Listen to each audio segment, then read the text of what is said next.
At number 10, we find the Belchertown State School for the Feeble-Minded. The school was established in 1922 and has a long history of inhumane conditions and paranormal activity from both former staff and visitors to the facility. While the facility closed in 1992 and has since fallen into disrepair, the haunting history still surrounds the property. When the Belchertown State School opened, it was one of the few schools for children with developmental disability. With limited treatments available, it gave way to experimental treatments for the residents who resided here. Today, many of the spirits who still reside at the school appear to be trapped due to traumatic events they experienced during their time at the facility. As visitors have explored the school, many reports of hearing screams and individuals running throughout the building have been reported, alongside apparitions and crying being heard throughout the halls. Other reports have surfaced of visitors feeling like they are being watched and other unexplained events taking place. The most haunting stories reported include explorers hearing and seeing doors suddenly close, and when they tried to open these same doors, they found the doors had been locked by an unseen force. In 2016, the hospital and the auditorium buildings were demolished, and visitors since have reported an increase in paranormal activity, most likely from the construction taking place on the property.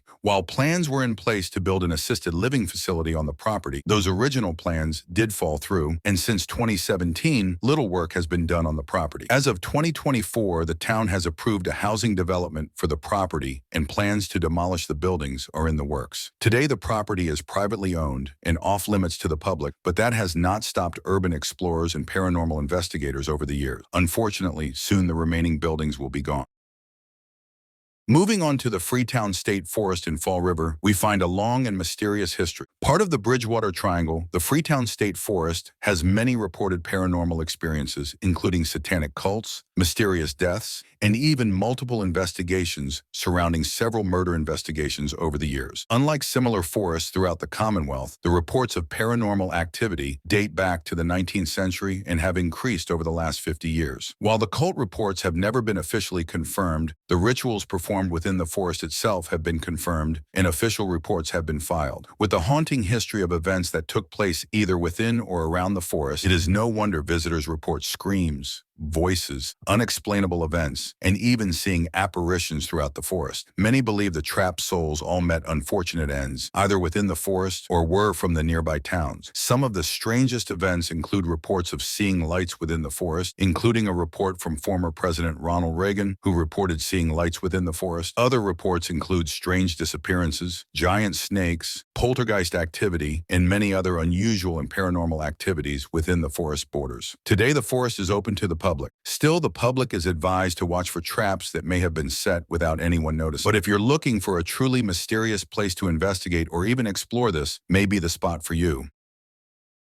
Moving on to number 8, we find Old Burial Hill Cemetery in Marblehead, Massachusetts, located just 10 miles from Salem. What sets this cemetery apart from others within the Commonwealth is the fact that Wilmot Redd, the first accused of witchcraft during the Salem witch trials of 1692, is buried in this cemetery. Old Burial Hill Cemetery is a popular spot for both tourists and locals to explore the history of the area, as this cemetery dates back to 1638 and was once the site of Marblehead's first meeting house. While it may be steeped in history, no shortage of paranormal activity has also been reported. Some of the activities reported by local residents and visitors include lights, orbs, voices, unexplained sounds, and much more. Some believe that Wilmot still resides around the graveyard, as she is buried in an unmarked grave somewhere within the cemetery, and the gravestone has been lost to history. Over the years, residents and visitors have found the spirits who reside on the property like to make themselves known and will often show up in images as an orb or cause electrical issues with electronic items. Over the years, paranormal activity has remained about the same after it peaked in the 1970s to the 1990s. If you're looking to visit both a known historical and haunted cemetery, this may be the perfect spot during your visit. The Hoosac Tunnel finds its way to number 7 due to its long history of paranormal activity. Today, the tunnel is still an active railroad tunnel, but before we get into the haunting accounts, we need to look at a short history of the tunnel. Construction started in 1851 on the tunnel and would be completed in 1875. However, throughout the construction period, the tunnel would witness multiple tragedies throughout its construction. Over 24 years, the tunnel would bear witness to about 200 workers being killed during the construction process from explosions, flooding, and other causes. With the sudden deaths of so many workers, it comes as no surprise that this tunnel is one of western Massachusetts' most haunted locations, with reports of voices, wiles, strange lights, and even the feeling of being watched while near or inside the tunnel itself. Unlike many locations listed here, the paranormal stories date back to 1872, when several miners went missing while working on the tunnel after the shaft they were working in suddenly flooded. Today it is believed these lost souls are the main spirits haunting the tunnel. At number 6, we find one of the most known haunted properties in Massachusetts. Located in Gardner, Massachusetts, we find the Sylvester K. Pierce House. While the mansion looks like most other Victorians in the area, this house has a long history of paranormal activity and loses throughout the years. Originally owned by Sylvester Pierce, who owned the largest furniture companies in Massachusetts and helped the town of Gardner become known as the Chair City, he built the mansion to fit his public stature of the time. Unfortunately for Sylvester, he would only spend a few years in the home. The string of unfortunate events that would follow the house built starts with Pierce's wife Susan, who passed away a few short weeks after moving into the house with Sylvester and their son of a mysterious bacterial illness. After mourning his wife for a year, Pierce would go on to marry his second wife Ellen, who he would have 2 more sons. In 1888, Sylvester Pierce would pass away at the age of 67. After some issues with control of the business and estate after Ellen passing several years later, Sylvester's youngest son, Edward, took control of the home. As the Depression hit and the company started to fail, Edward would turn the mansion into a boarding house in the 1930s. And during this time, the home would see additional issues between fights, a murder in the Red Bedroom, and gambling, among other topics. Today, it is believed the spirits of the Pierce family still reside within the home. Other reports include a woman who is believed to have been murdered in the home and also still resides within the residence. Visitors have reported full-body apparitions, voices, moving furniture, and a long list of other activities within the home. While some locals do not believe the stories, others have personal stories of experiences they have had while walking by or touring the home. Today, the home is available to tour for $27 per person as of this writing, and visitors are welcome to take images and walk around the home after the tour. Moving over to the Bridgewater Triangle, we find the Hockomock Swamp at the number 5 location. The Hockomock Swamp has a long history dating back several hundred years. Some of the mysterious events that have taken place within the swamp include strange lights above the woodline, cult activity, voices, mysterious animals, and many other accounts. While not all the accounts are directly paranormal in nature, many locals are still convinced the forest is haunted, and some even believe the forest is cursed, as many colonists and Native Americans also believed back in the 1600s. While the stories are similar to Freetown State Forest, they hold their own mysteries of strange occurrences, including disappearances over the last 300 years. Hockomock Swamp today is part of the National Forest System and is located just 15 miles from Freetown State Forest.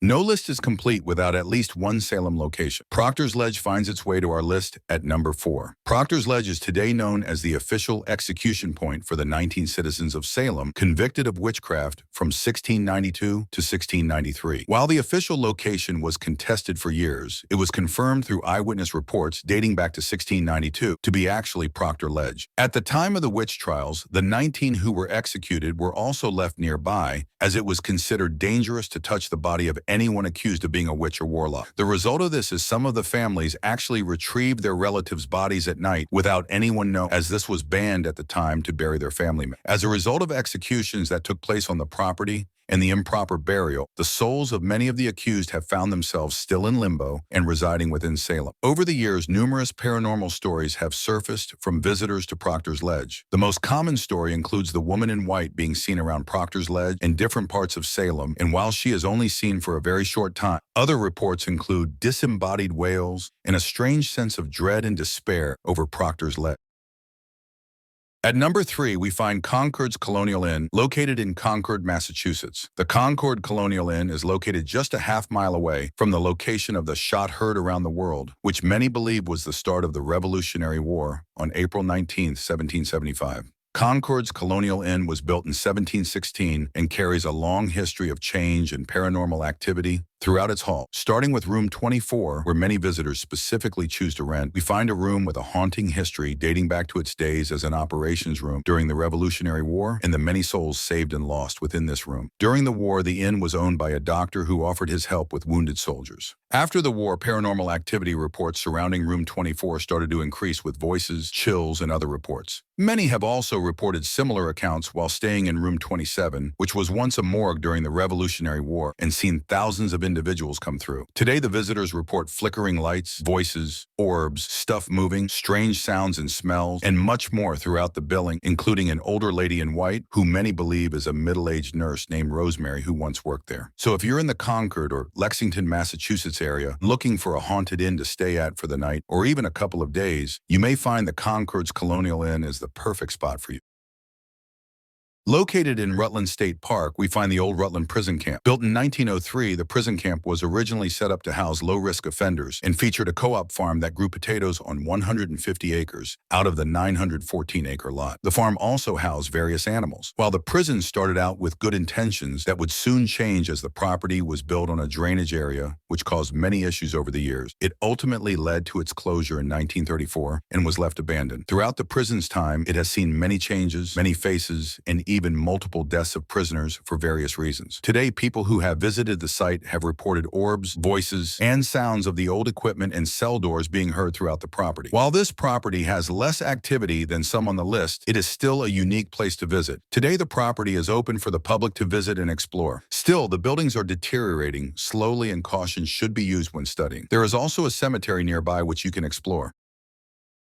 At number 1, we find the Walter E. Fernald Developmental Center. Opened in 1848, the school is the oldest institute to serve individuals with developmental disabilities. Between 1888 and 1891, the school moved to its current location where it would remain open into 2014. While the school, like many others, was built and opened to provide care and treatment for different developmental disorders, the school would quickly take a turn down the wrong path. The school is most famous for the nuclear medicine research, which was conducted between 1946 and 1951 in partnership with Harvard and MIT. In the 1970s, the school was sued and changes were made around the treatment and schooling of the children housed there, with stricter regulations put in place. Over the years, the school has haunting reports from doctors, nurses, teachers, and visitors of orbs, disembodied voices, and much more throughout the school's halls. During the school years, it saw changes, new treatments, and even death as it housed adults with developmental disabilities into its closing, and many believe both children and adult spirits still haunt the school's halls. After the schools closed, the Massachusetts State Police used the facility for housing confidential criminal investigation information and evidence, which was open to anyone who explored the building. Some believe these spirits are looking for closure for treatments conducted, and others believe they are just trapped in limbo, unsure where to go. Over the years, many visitors to the school reported feeling like they were being watched, items being moved, and doors closing, among others. Today, the buildings are being looked into for future development and restoration, with the property now being used for different uses by the city. Whatever the reason, this school is considered one of Massachusetts' most haunted locations for varying reasons.